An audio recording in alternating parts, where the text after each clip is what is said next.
Manchester United have in the past hour announced the signing of the 18-year-old winger Diallo from the Italian Serie A club Atalanta. Manchester United announced the signing of Diallo. There was a lot of hype, and rightly so. I mean, what type of 17-year-old scores this sort of goal on their professional debut? It's Napoli, it doesn't get any easier, really.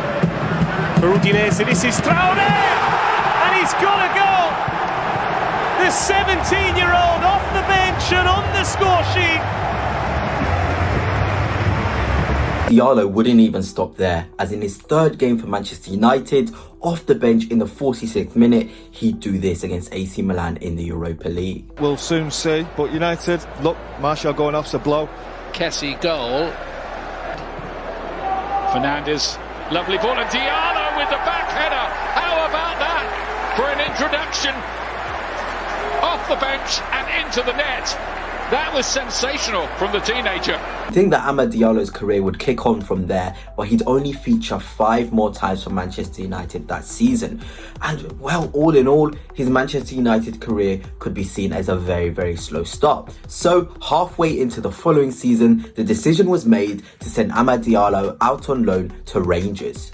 And you'll see a common theme with this video, Amad doing the business so early into his career at different clubs, and Rangers was no different as he did this on his debut. As soon as he does that, just drilling it across goal, he's clearly onside. And what a start to his Rangers career for Diallo. We thought he'd be the type of player who might be able to go past players. Rangers fans were so excited by the debut of Diallo and the quality that he showed that they even made a chant for him.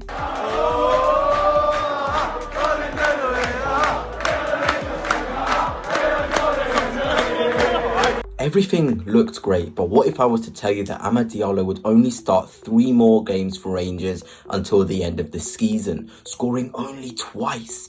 His Rangers career took a horrid turn, with people labelling him an absolute flop. I mean, just look at some of these headlines, absolutely unreal. The Manchester United fans started to doubt Amad and if his talent was being platformed in the right way. Diallo, one of the most wasted talents in Manchester United's recent history. Everything looked to be going wrong. Probably the best career decision ever made happened, with Manchester United sending Diallo out on loan to Sunderland in the 2022-23 season. However, unlike his other clubs, Diallo wouldn't score in his first 9 games for Sunderland. I mean, his performances weren't bad, but they weren't anything special. But as soon as he hit the back of the net against Burnley, everything would change. Amad would finally hit his flow state, scoring wonder goals for Sunderland. Nobody could stop him. He was cutting in from the right and whipping it in with his left. He had really found a home, and I mean, the Sunderland fans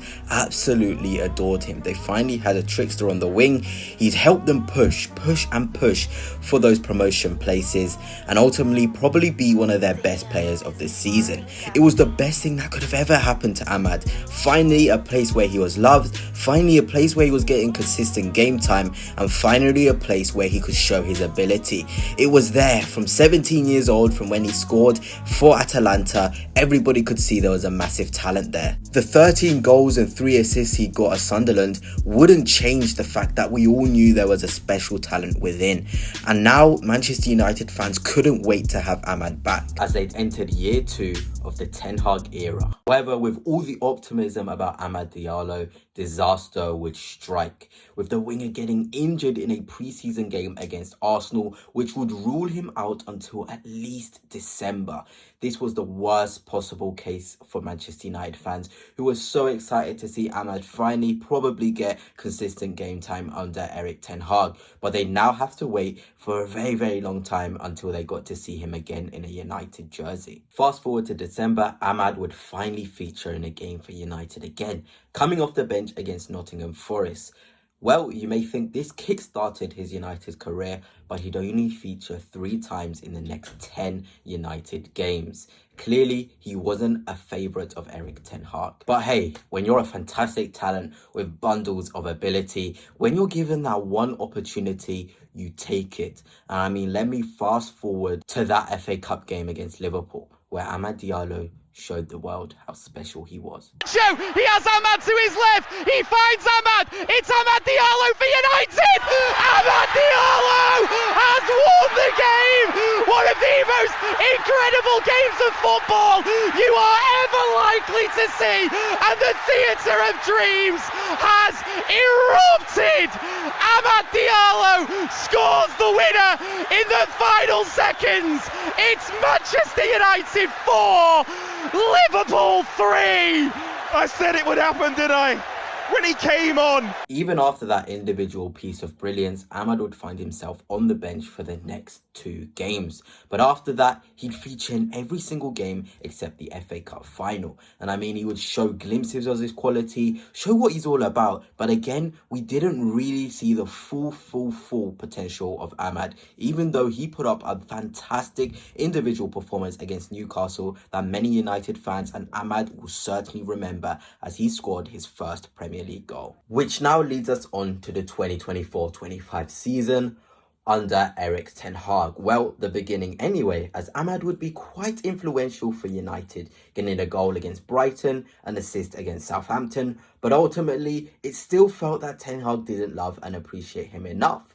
Anyway, he was sacked and in came Ruud van Nistelrooy, where Amad would actually find himself starting 2 of the games under him, scoring 2 goals in the Europa League against PAOK and then getting an assist against Leicester in the Premier League as well. Many United fans were so excited to see how Amad would do over newly appointed manager Ruben Amorim, who would come in and debutize against Ipswich, where, of course, Amad would contribute again, getting a wonderful assist. The contributions and good performances wouldn't even stop there, as Amad would get 2 assists against Everton, an assist against Nottingham Forest in the defeat, a goal in the Manchester derby as well, which we can definitely talk about for a very long time.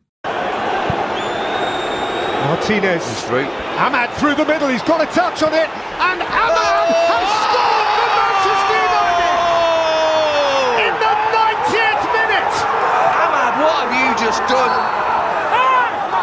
An absolute shining light. Well, as you can see, Amad's rise to the top hasn't been easy by any stretch of the imagination.